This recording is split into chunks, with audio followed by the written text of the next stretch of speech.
Hello, good day. There was a fox who ferociously attacked anyone who crossed his path. A man asked the fox why it acted that way, and it replied, "It is because you haven't tamed me yet. Unless you figure out how to tame me, I will keep attacking you. But once you do, I will be the nicest thing imaginable." This is how relationships work. Before people can like you, they need more time to grow familiar with you. But modern life made this very difficult. We're taught to edit our messages before we send them, pick our best photos, and constantly perform competence in front of others. When relationships require us to be open, vulnerable, and easy to make mistakes around. This is the hidden rule of likability. The more competent you seem, the more vulnerable you must be for people to like you. So if you're doing everything good, but people just don't seem to stick, it may be your competence broadcasting a loud signal that you don't need others. And nobody wants to be the person that feels useless. So, how do we tame that fox? How do we become the person that people feel comfortable around? This video will walk you through step by step all 7 stages where relationships go wrong and how to build them right.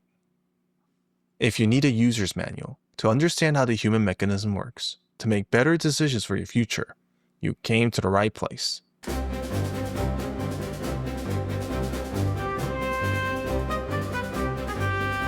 Level 1 is when things go wrong. This is a stage when friendship stops being automatic. Daniel left home for college. He was close to his sister, but she stopped contacting him the moment she had a boyfriend. He still texted with his friends, but the group chat that was filled with hundreds of laughters and jokes slowly went quiet. Daniel was lonely, so he wanted to make some new friends at the university. Strangely enough, people were nice, but they never asked him to hang out. Oh, Daniel will watch them laugh and talk friendly with each other without him, and wonder what the difference was. He would really wish that someone would just come up and talk to him, but that never happened.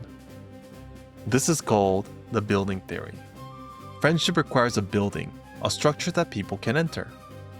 If you don't have your own structure, people who would love to be in your world would have no idea how, and they most certainly would not want to make fool of themselves trying. So they choose a safer option, one that is more simple and familiar. The guy who always seems to be popular. That's his secret. An example of this structure would be something called the preheating technique. Every time you talk to someone, ask them one simple question that is extremely easy to answer. I like your shirt, where'd you get it? Any restaurants that you like? Ooh, do you exercise? These easy questions are like opening the door to your shop. You're not trying to sell anything yet. You're trying to show people that the shop is open, it's welcome, it's a good place to meet in. But Daniel understood this differently. He thought the problem was that he just wasn't good enough, and the only way to be liked was to make himself useful to others. And this is level 2, the transaction trap. Daniel defined friendship as do more, be more, give more. He obsessed over it.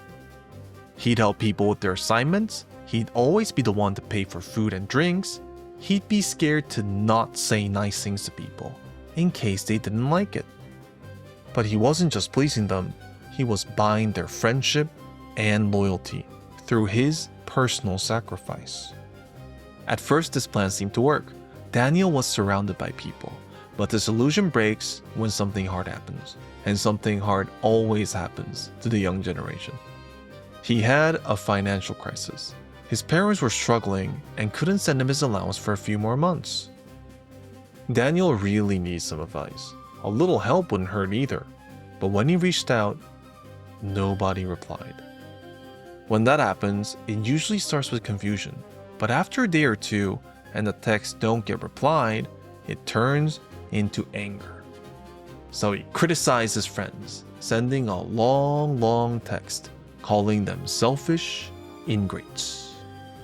He cut them all off and spent some time in solitude.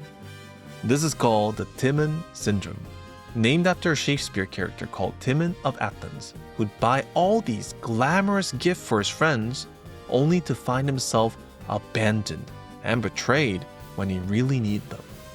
So he cursed them all and ran to a cave to learn relationships aren't transactional, they're conditional. A simple technique that helps people like Timon is the golden handcuff. When you use money or gifts to buy favor, think of that as handcuffing your friends so they can't escape. But when you run out of money, they just run away. Which is why you want to focus on metrics that really matter. Shared thoughts, shared time, shared emotions. And since relationships failed for reasons that Daniel could not understand, he began to distrust relationships entirely. This is level 3. I don't trust thee. Daniel treated himself like a project. A fixed sleep schedule, tracked his meals, trained his body, anything that was measurable. He focused on that. He looked healthier, stronger, more well put together, but not more likable. And here's why. Because he learned communication skills, he'd only offer pleasant conversations, jokes, practical advice, but nothing personal enough for anyone to relate to him.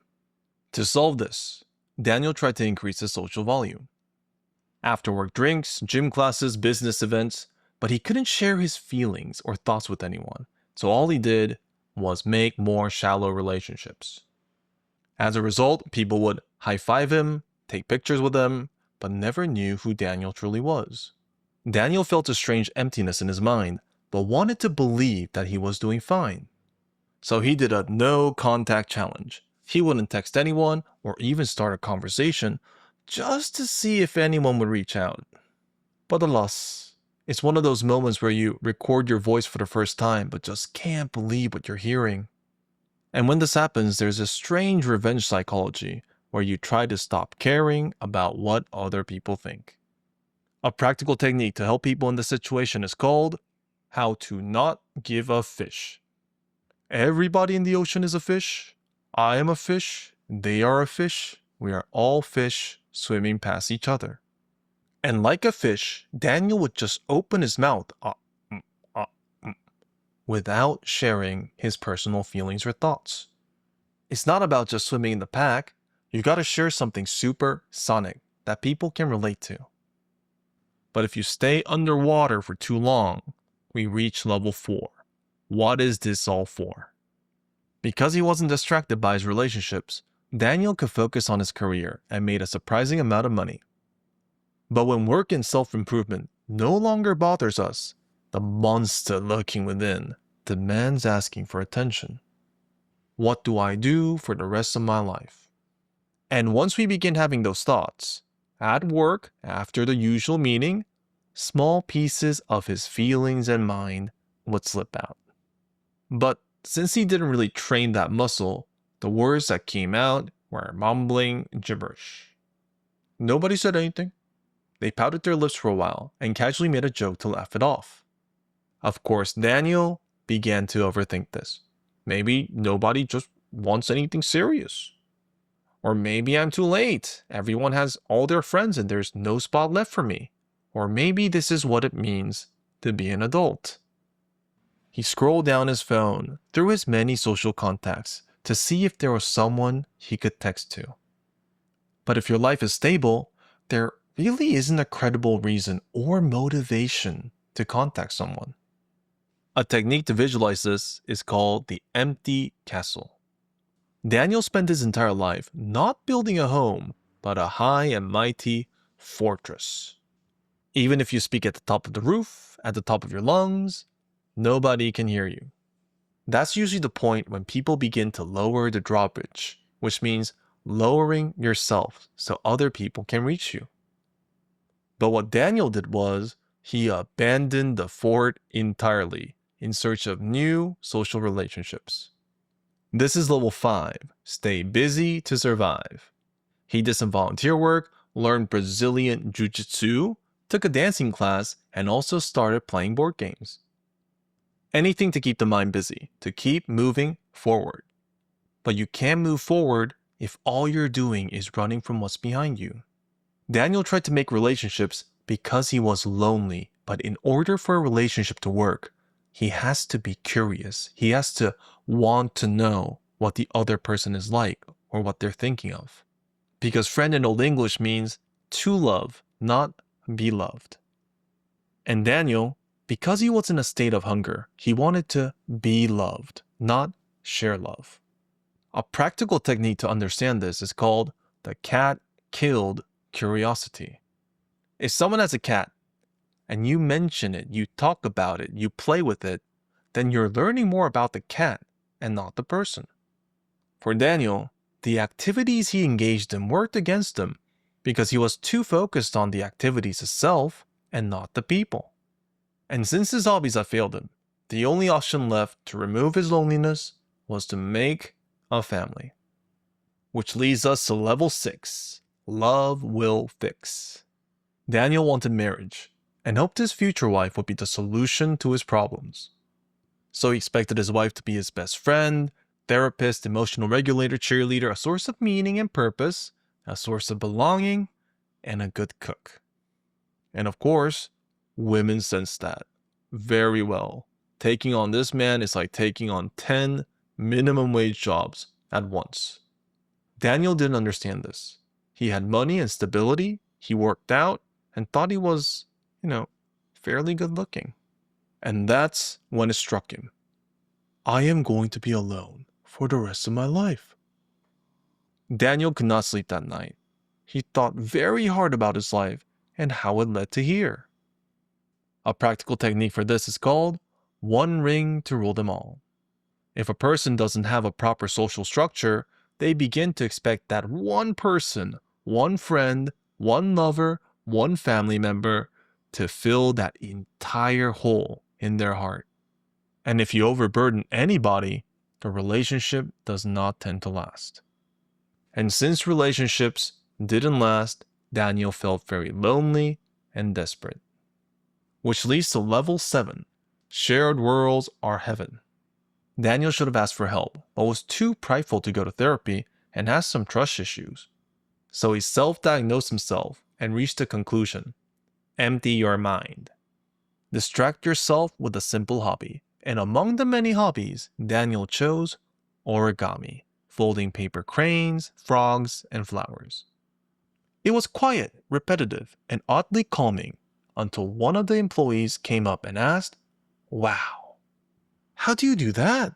I could never get that to work." Daniel showed her how, step by step, and she said, "That's amazing. Could you show me again next time? My friends are crazy about this." Daniel said no, but she constantly pestered him about origami, like a hummingbird plucking honey from his mind.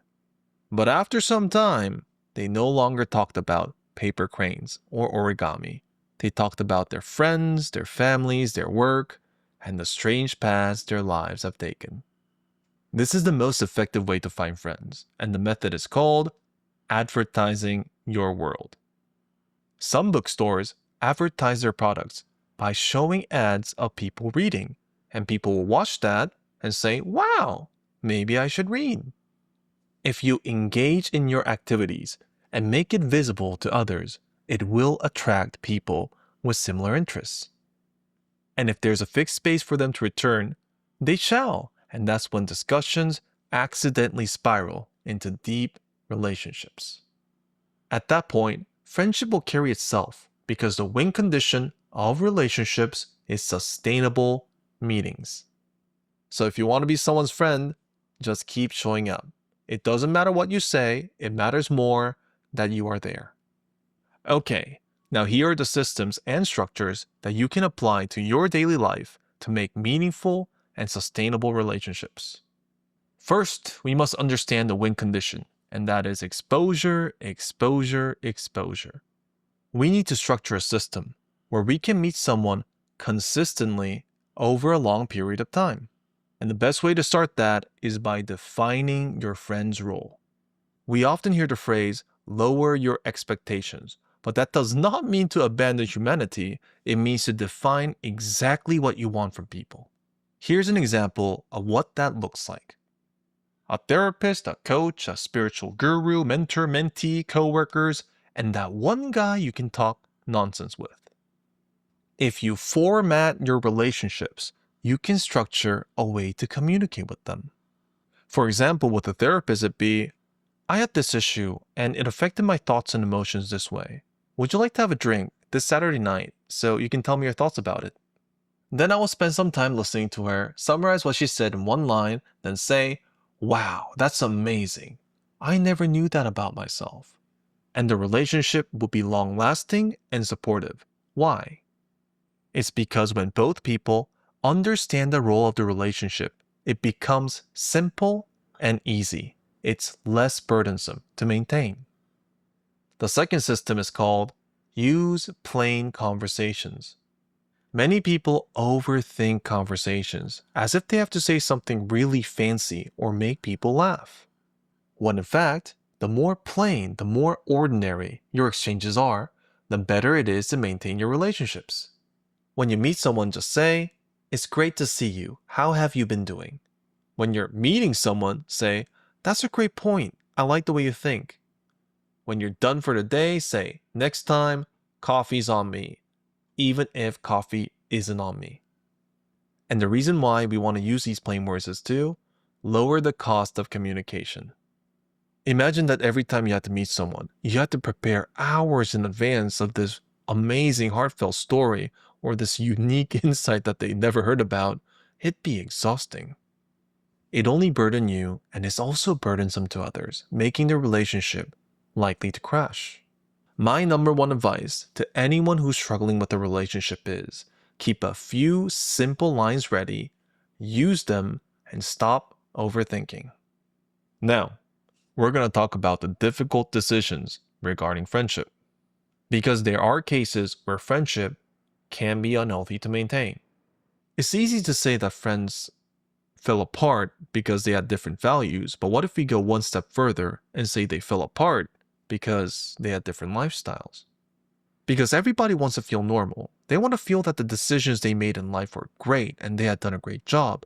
But if somebody works night shifts, somebody works day shifts, somebody wants to get married early, somebody late, they tend to cause these unconscious frictions within our mind that makes it very difficult to associate with each other. What I'm trying to say is, something that is as important as making strong, meaningful relationships can also be the ability to break wrong fits. Because it requires a lot of courage, and when you do break them, there's this really weird sensation of the universe being misaligned. Or some people feel really liberated by it, but regardless, it can be very difficult to escape a relationship even when you know it's bad for you. Which leads to a second issue. Is the 21st century a good century to make a wide range of relationships? And the reason why I brought this up was because I was walking past the streets the other day and I saw this man. He was 24, 26 years old, and he was fairly tall, 181-ish, maybe 178. But he had so much anger in his eyes. Like, we've never met before, and our eyes met, and he really had the attitude that he just wanted to, like get into a fight with someone. And there was another man, this was a few months back, and he was also fairly tall, he was pretty muscular, but he just laid on the streets in the middle of the night. It was 2 a.m., and he's just like laying there. In the East, we call this every man for himself. There really isn't a strong sense of community or country among strangers, and people are incredibly isolated and disconnected, and they don't really know what to do about that. Which leads to the third point. How do we find happiness with our disconnected relationships? Because we're no longer going to be in an age where we have a bunch of connected relationships. It's all going to be disconnected here and there. I believe that's how relationships are going to develop in the future, and the questions that we need to ask now. For me, I think it's about managing expectations and designing structure. By managing, I don't mean lowering. It's about understanding exactly what the person is supposed to do. And by designing structure, we want to have a fixed script, a simple interaction that both sides can expect pre-hand to make the relationship smooth. Otherwise, because we're also disconnected, they're just going to run away. Anyways, thank you very much for listening to all that. I hope you guys are healthy and happy, and I will see you guys next time.